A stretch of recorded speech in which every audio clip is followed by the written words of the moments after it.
झारखंड के गिरिडीह में एक स्कूल है जिसमें कि 78 स्टूडेंट्स हैं और इस स्कूल में 78 स्टूडेंट्स होने के बावजूद भी सिर्फ एक टीचर है। ऐसे ही एक रिपोर्ट आई थी जिसका नाम था gloom in the classroom report, और इस रिपोर्ट में ये बताया गया कि झारखंड के 1/3 प्राइमरी स्कूल्स ऐसे हैं जहाँ पे बस एक टीचर काम करता है। तो ये सिंगल टीचर जो स्कूल्स हैं इनकी आखिर क्राइसिस क्यों हुई है, इसके बारे में आज हम बात करेंगे। इसके अलावा राइट टू एजुकेशन का कैसे वायलेशन हो रहा है ये भी हम देखेंगे। मेरा नाम ब्रजेश है और चाणक्य इस एकेडमी के यूट्यूब चैनल पे आपका स्वागत है।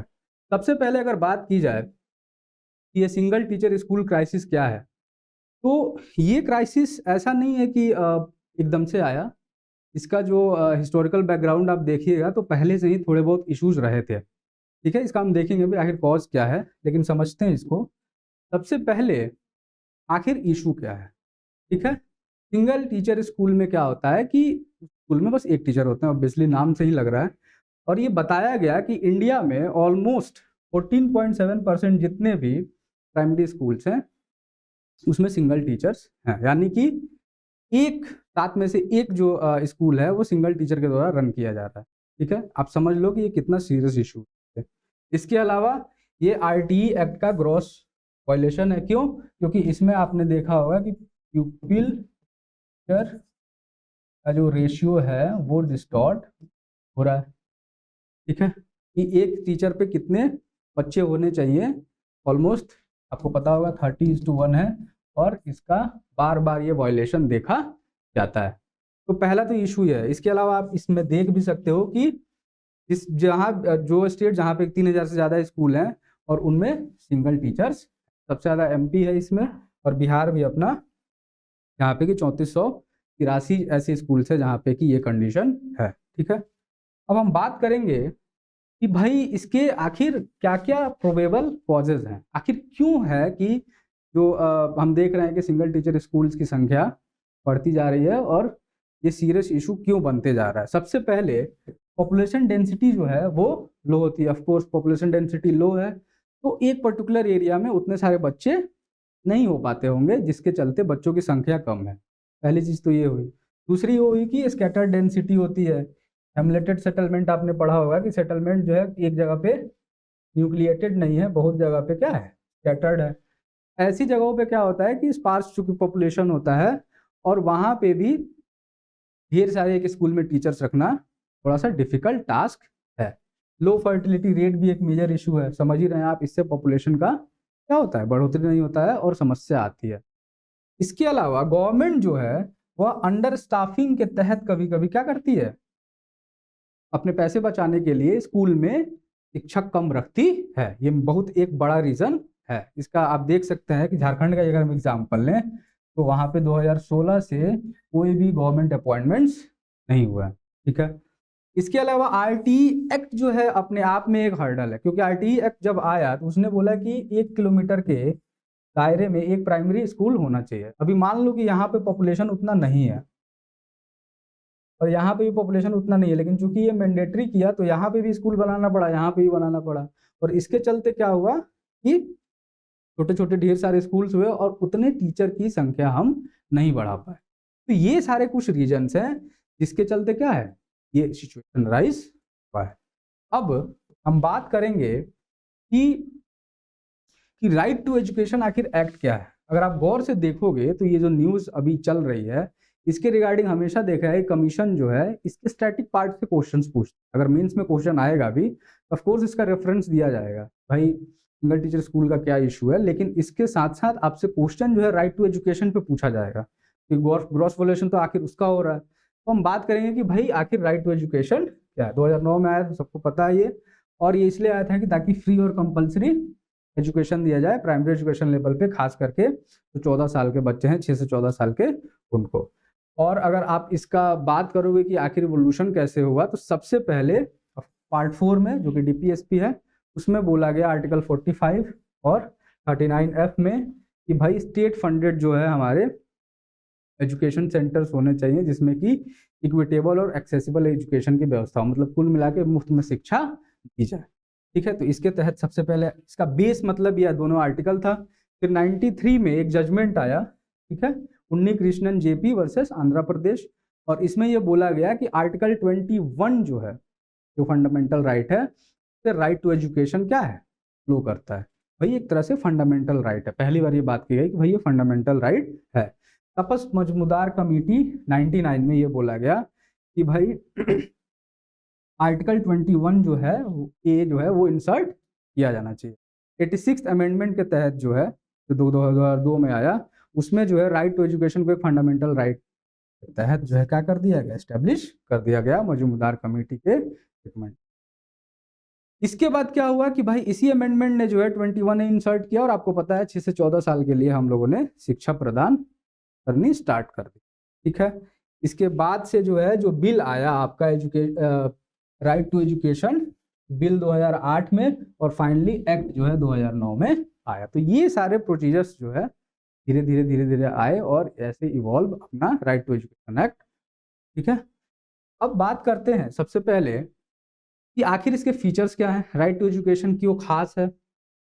सबसे पहले अगर देखा जाए तो जैसा मैंने पहले ही बताया कि 6 से 14 साल के बच्चों को ये प्राइमरी एजुकेशन प्रोवाइड करता है। दूसरा ये है कि ये फंडामेंटल राइट के रूप में एस्टेब्लिश करता है। अगर आपको नहीं मिल रहा है तो you can move to supreme court and as well as high court.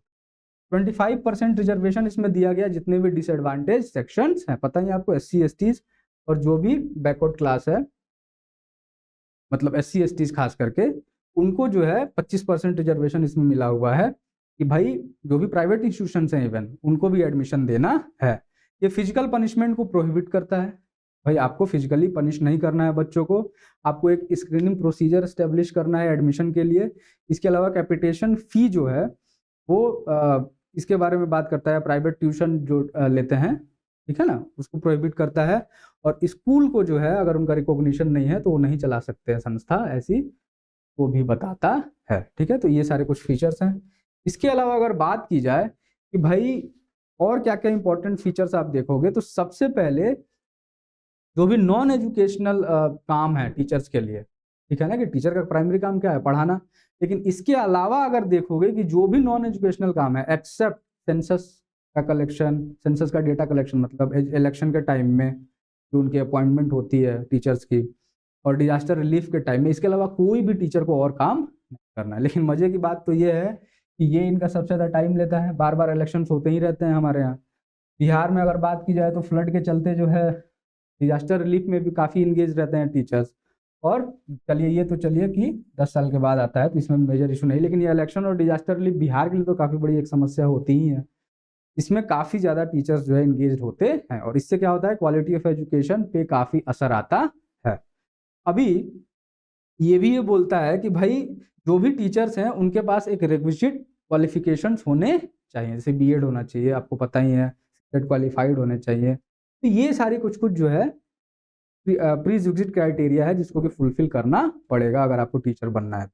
इसके अलावा और भी नॉर्म्स स्टैंडर्ड ये सेट करता है, जैसे मैंने अभी बताया था people teacher ratio, infrastructure proper होना चाहिए, स्कूल वर्किंग कितने दिन मतलब स्कूल चलेगा, इसके अलावा टीचर का जो वर्किंग आवर है वो कितना, ये सारे कुछ कुछ स्टैंडर्ड ये सेट किया। अहम बात ये है कि बस ये नहीं बोला कि भाई 6 से 14 के बीच वाले को मुफ्त में शिक्षा, इसके अलावा और भी इसने ऐसे ऐसे काम किए जिन्होंने क्या किया, एक तरह से गाइडलाइन की तरह काम किया कि भाई ऐसे शिक्षा हमारी मूव करेगी। समझ में आ रही है। अब अगर बात की जाए कि भाई इसके आउटकम क्या है, ऑफ कोर्स फैक्ट आया तो अब आउटकम देखते हैं कितना कामयाब रहा।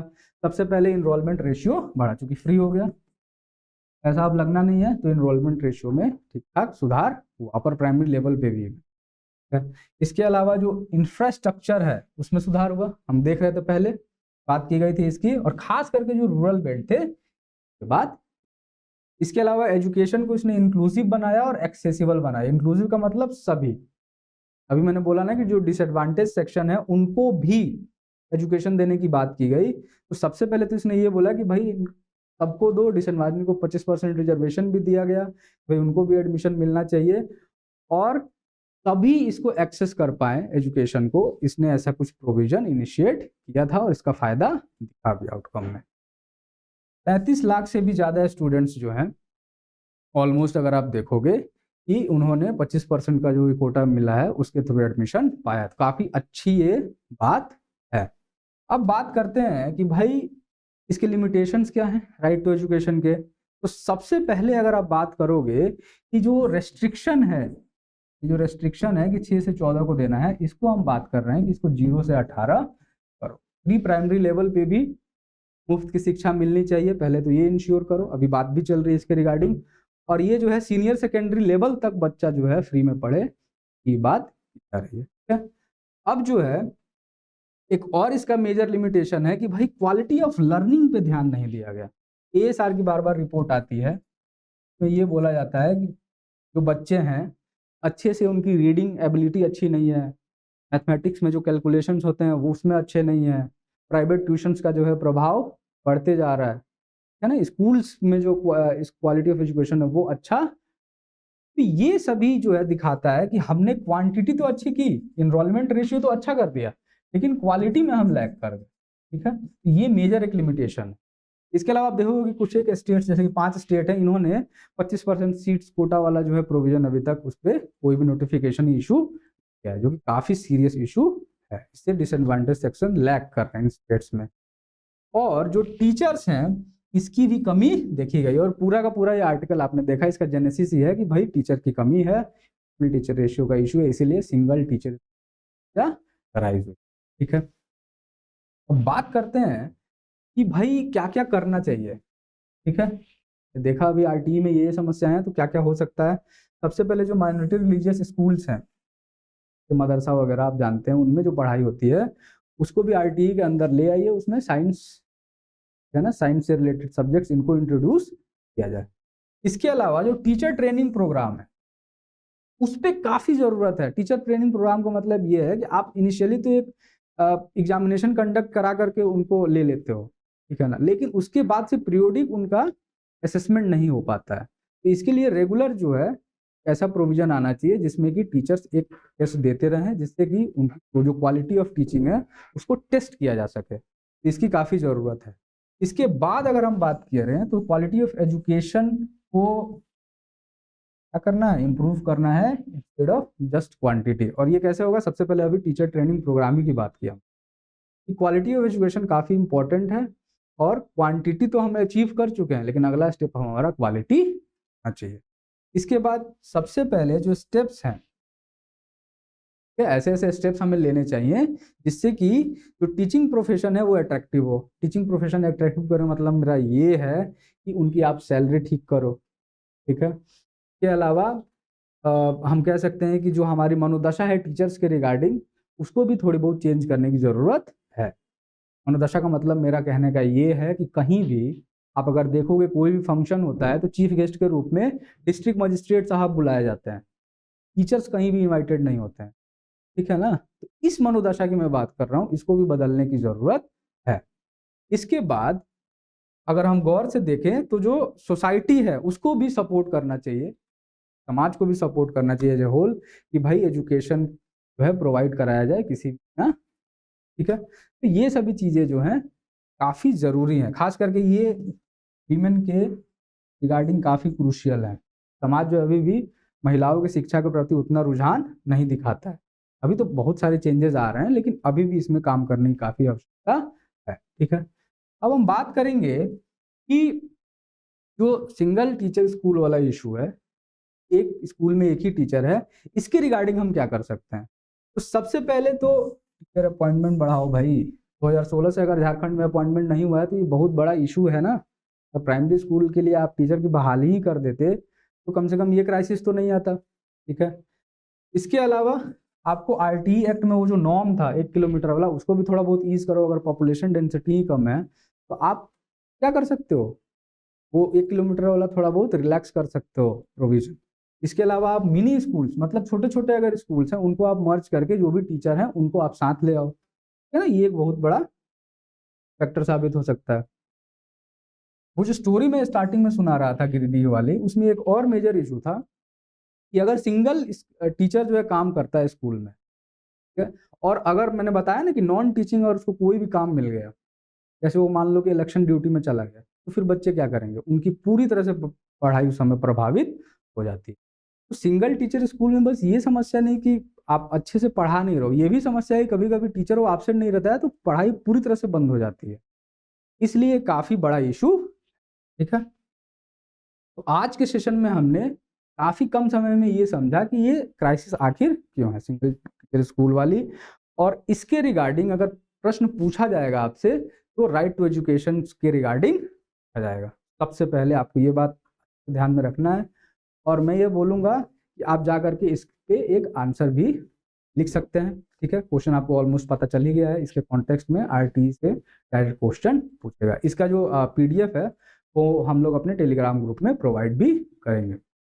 इसी के साथ इस सेशन को एंड करते हैं। जय हिंद, जय भारत।